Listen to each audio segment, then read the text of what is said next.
Greetings viewers, Eric the Car Guy here with a special introduction and review of my brand new two-post lift from Bendpak. Yes, I have the XPR 10A-LP behind me.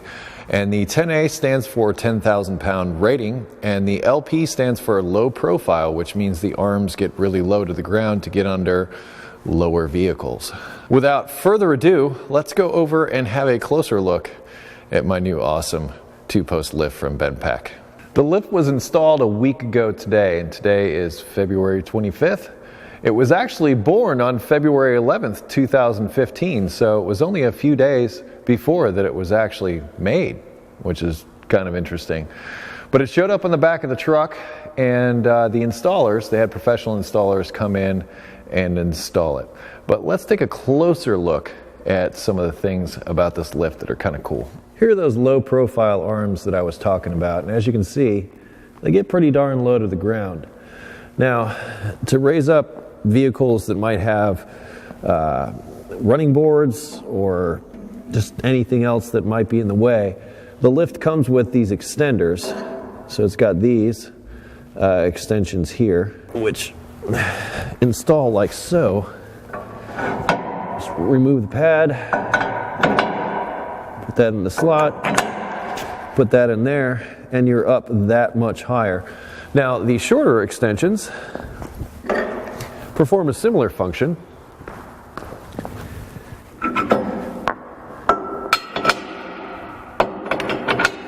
They just don't go up as high. The bottom of the lift arms are padded here on both sides for when you're opening car doors, so you're not opening them on the metal. And that's a nice little feature there. This lift can be installed in two configurations. I have mine installed in the wide configuration. See that other bolt hole right there? That other bolt hole means that you can take the whole thing in, I'd say probably about a foot is the difference. So the difference between the wide and the narrow installation, and I suppose that depends on the amount of space you have, but given that I have plenty of space, I had this installed in the wide configuration.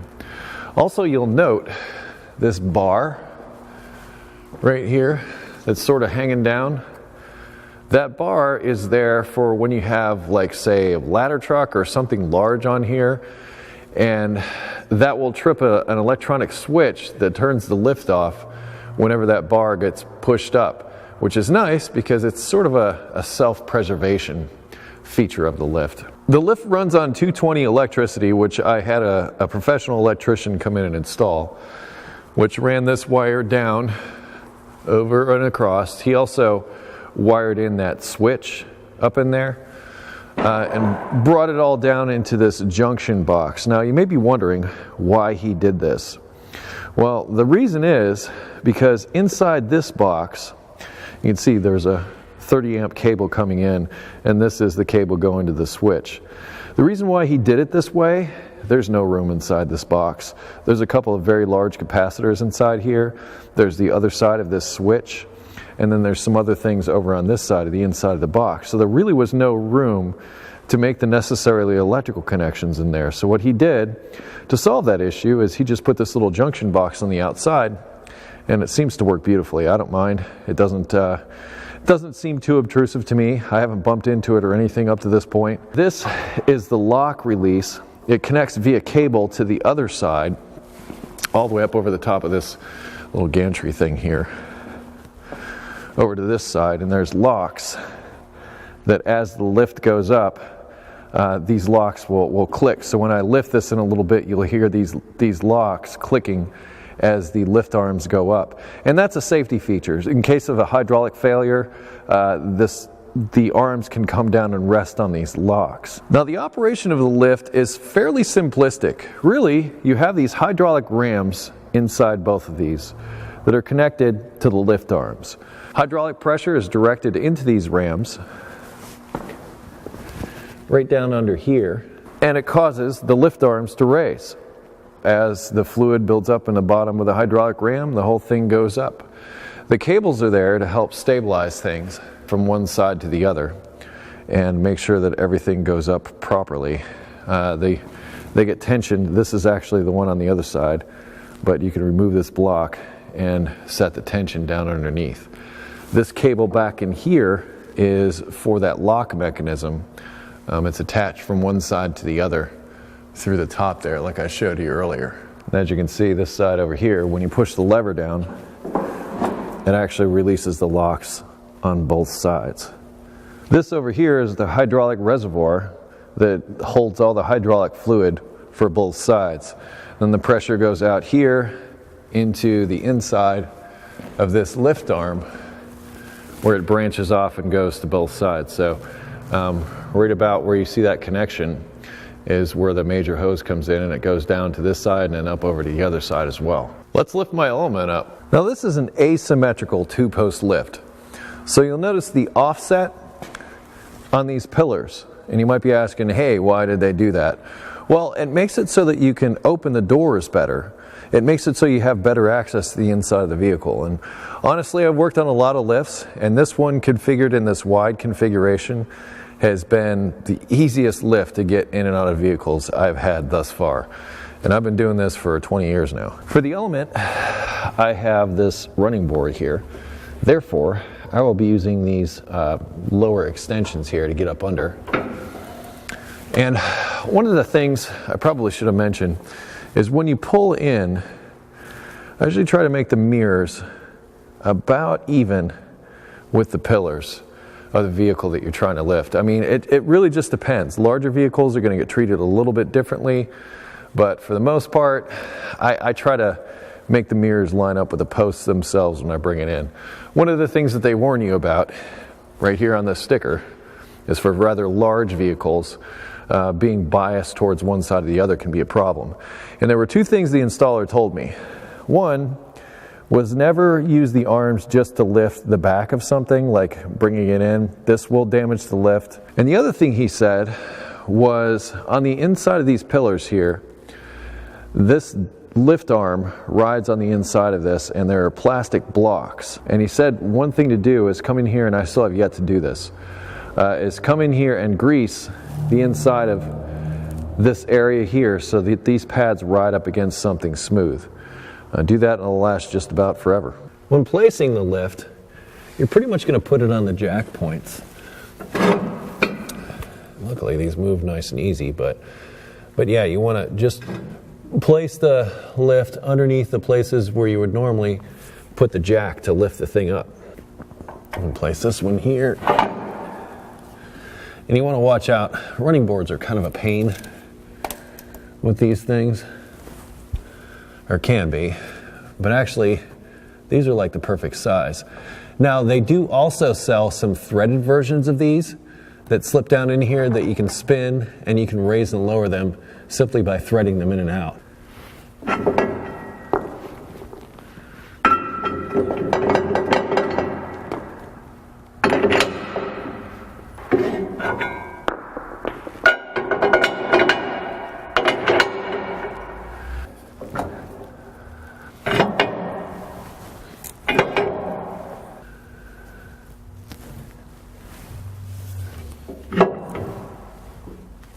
Now we're ready to push the button. Yeah, like the hardest part of all this is just getting those lift arms put into place. And that only took seconds. And I was holding a camera as opposed to before where I had to jack everything up and put it on a jack stand. It was cumbersome. It worked, but it was cumbersome. But this, life-changing. Now all I have to do is set the lift arms and push the button. Now, as you hear this go up, you'll hear those locks click. You'll hear click, click, click, click. And that is those mechanical locks. So do not be alarmed. That is perfectly normal. There it goes.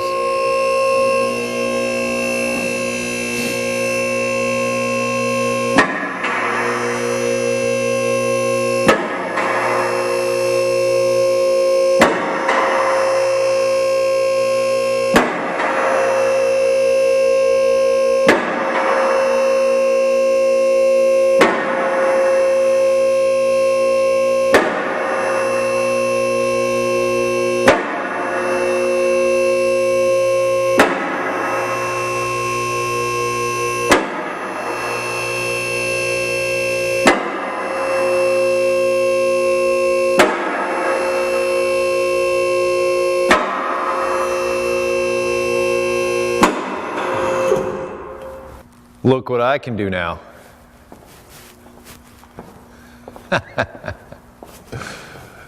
Yes, massive grin, massive grin. So this is what it's like to get up under a vehicle.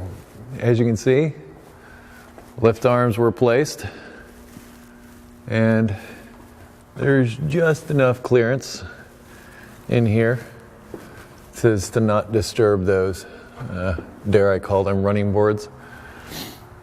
But yes. And here's the thing, now that we're standing under here, especially that it's wintertime, we got stuff that drips down, which is the reason why I've always worn my hoodie, because nothing is more unpleasant. Well, there are plenty of things that are unpleasant, but something very unpleasant is having ice drip down the back of your neck as you're standing underneath a lift. That is not cool. But look, we've got all of this now. All of this we can do. It is just fantastic to work on something standing up as opposed to laying down. It's like night and day. It really is. I mean, not everybody can afford this. Not everybody has the space for this. There's a whole lot of, yeah, Eric, you're a really lucky guy, and I know it. And trust me, I know it. But with this, I can give you much better repair videos, better views of this kind of stuff. It is life-changing. I've even set up a whole workstation over here. But I want to show you something else that Bendpak sent that kind of goes with this whole lift thing. In addition to the lift, they sent this. And I wish I could remember its model number, but I will post the link in the description so that you can check it out. But what this guy is, I had the electrician wire the electricity up to it, is also for compressed air. And in fact, at some point, I plan to put a compressor back in that corner and run compressed air to this. It's got some hooks for some air hoses. Now, oftentimes, and in fact, this is kind of what this is set up for, this gets mounted over here, perhaps on this pillar. That would give you quick access when you're checking tire pressures, doing an oil change, rotating tires, that kind of thing. All makes it easier with this little module here. And as I said, you can get this and it can fasten to the side of the lift. I chose to put it on the wall. I didn't want to drill into the prettiness of this new lift. I'm still in love with it. Very much in love with it. Will be for some time. Now, to let things down off of the lift, you need to do two things. Number one, you need to push down on this lever. And this releases those locks. Remember, it's connected via cable to the lock on the other side as well. Then, you need to push down on this valve. I have, and Bendpak might get mad at me for showing this, but I used to do this at the place where I used to work. I have a bungee cord here that can wrap around this and hold this valve open while the lift is going down. That way I only have to hold this, and actually once it gets low enough past a certain point, I can kind of walk away and the lift is still lowering. It's still relatively new and takes a little bit of time to go up and down. It's my own modification. Like I said, this is probably not sanctioned by Bendpak, but I've done this way for a number of years, and I can understand their concerns. But here's what happens if you depress this and something is up above your head. It's not going to go any farther. It's on the locks right now. So right now, it won't come down anymore. And in fact, if I was going to leave for the day, leave this thing like this overnight, I would do exactly this. I would just let it down on the locks and walk away. That way there's no stress on the hydraulic system. It's all mechanically held up in the air. But now, I'm going to raise it up a little bit and I'll lower it down to the ground.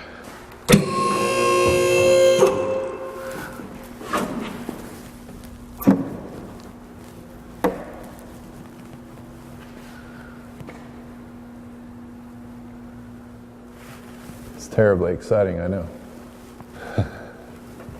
But this is just so awesome.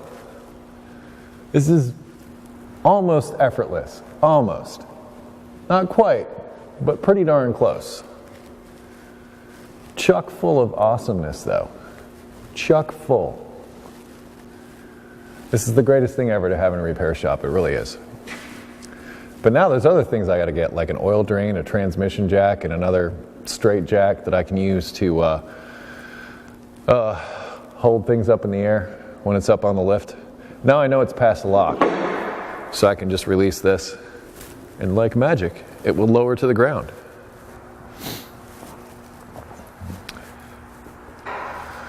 Like I said, it takes a little bit of time because it's still pretty new. It's also kind of cold. I'm sure that doesn't help hydraulic fluid much. Done. Now that it's on the ground, I come in. I don't even have to bend over at this point. Just kick the, well, maybe a little bit. Hit the rear tire there. Just kick the arms out from under it. Sometimes you have to be careful because they may come in contact with the undercarriage. Ooh, skated by on that one. I didn't even have to bend over for that. This increases efficiency so stinking much. To say that I'm happy with my new Bendpak XPR 10A-LP would be a monumental understatement. I am over the moon happy about this whole situation, this whole thing. This is an amazing addition to my shop. It's going to make working so much more efficient. I'll be able to do so much more. And as far as making videos, well, I'll be able to make better videos for you because as you can see, you can look up underneath something very easily. Special thanks to Bendpak for sending this along. Really appreciate it. You guys are awesome. And hey, if you're watching this video and you're in the market for a lift, a 2-post lift, similar to what I have here, I strongly recommend a Bendpak lift. That being said, the installation. As far as the installation of these things, you can do it by yourself. You can have the truck deliver it, you can install it. It's a chore. I would have loved to have done a video about the installation, but the installers insisted that I not videotape the installation. So my hands were tied there, or else I would have given you that. One thing I will say about the installation, they got it perfect as far as its location, its structure, everything. They nailed all that. However, my complaint would be the finish work. When they drilled the holes in the concrete for the anchors to anchor the post down, they never cleaned any of that up. So I think a shop vac and a broom would be a nice addition to their toolkit when they do these installations. But that was something I was a little disappointed in, having to clean that stuff up. But, you know, no big deal. It functions, works perfectly. Like I said, it's positioning. They measured it from one wall to the other, and they got it dead nuts where I wanted it. So I can't complain about that aspect of it. Also, the operation of it up to this point has been flawless. I mean, I've only used it for a week now, but trust me, I've been down here a lot playing with this thing, inviting friends over, hey, look what I can do. But really, it is an amazing lift. I am very happy with it, and if you're in the market for a 2-post lift, I strongly recommend it. XPR 10A-LP. Anyway, I am Eric the Car Guy. If you have automotive questions, I would ask that you go to ericthecarguy.com. There's a welcome video there to tell you about how you can get those automotive questions answered. If you wish to connect with me socially, I can be found on Google+, Facebook, Twitter, and now Instagram. And I close each of my videos with be safe, have fun, stay dirty. I'm going to go enjoy my new lift. I'll see you later.